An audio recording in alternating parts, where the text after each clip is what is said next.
आज मी बनवत आहे शेवग्याच्या शेंगाची रस्साभाजी। तेही खूपच सोप्या पद्धतीने झटपट बनवून रेडी होते। मी लक्ष्मी, माझ्या रेसिपीमध्ये तुम्हा सर्वांचं खूप खूप स्वागत आहे। चला तर मग सुरुवात करूयात रेसिपी बनवण्यासाठी।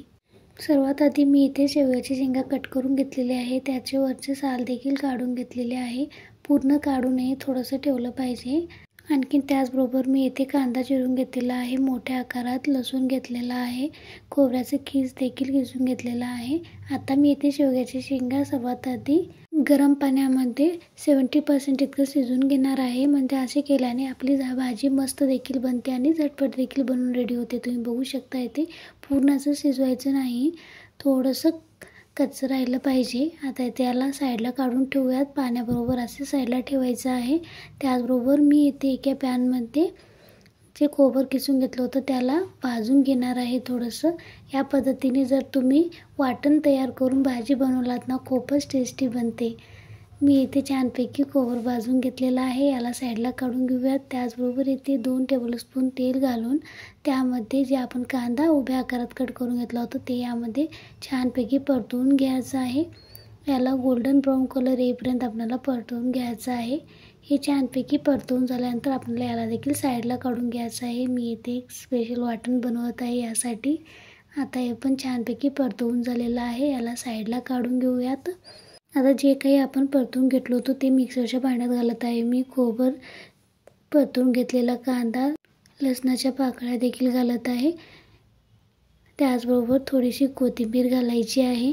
अशा प्रकारे वाटण बनवून तुम्ही देखील नक्की तयार करून पहा। आणखीन तुम्ही माझ्या व्हिडिओला लाईक केला असेल तर लाईक करा। त्याचबरोबर माझ्या चॅनलवरती नवीन असाल तर सबस्क्राईब देखील करा।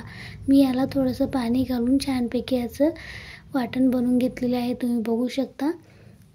आता हे मस्तपैकी वाटून झालेलं आहे। आता मी इथे एका पॅनमध्ये 2 चमच इतकं तेल घालत आहे।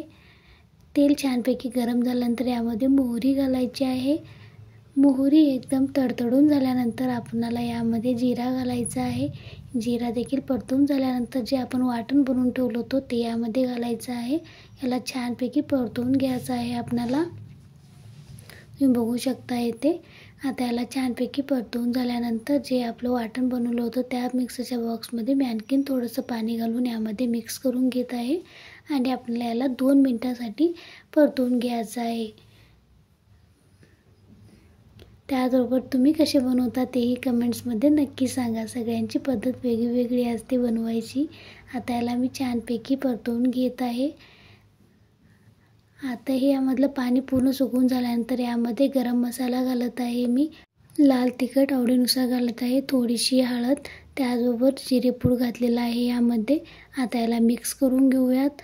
आता हे सर्व छानपैकी मिक्स करून झाल्यानंतर जे शेंगा आपण साईडला काढून ठेवलं होतं ना, ते पाण्यासहितच आपल्याला यामध्ये मिक्स करून घ्यायचं आहे। खूपच मस्त भाजी बनवून रेडी होते।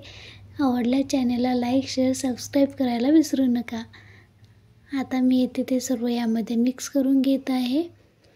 आता हे सर्व यामध्ये मिक्स करून झाल्यानंतर आपल्याला फक्त 2 ते 3 मिनिटांसाठी शिजवून घ्यायचं आहे। मस्त बनवून रेडी होते। जर तुम्हाला याला कलर आला नसेल वाटत असेल तर मी इथे नॉर्मल लाल तिखट यूज केलेला आहे। तुम्ही या ठिकाणी काश्मीरी लाल मिरचीचा देखील वापर करू शकता, त्यामुळे याला छान कलर देखील येतो। मी इथे चवीनुसार मीठ घालत आहे। याला मिक्स करून घेऊयात। मिक्स करून याला मी इथे 2 मिनिटांसाठी मस्त परतवून घेतलेलं आहे, तुम्ही बघू शकता। आपली ही भाजी एकदम रेडी आहे। चला तर मग पुन्हा भेटूया अशाच एका छानशा रेसिपी बरोबर। तुम्ही हा माझा व्हिडिओ शेवटपर्यंत पाहिल्यामुळे तुम्हा सर्वांचं खूप खूप धन्यवाद।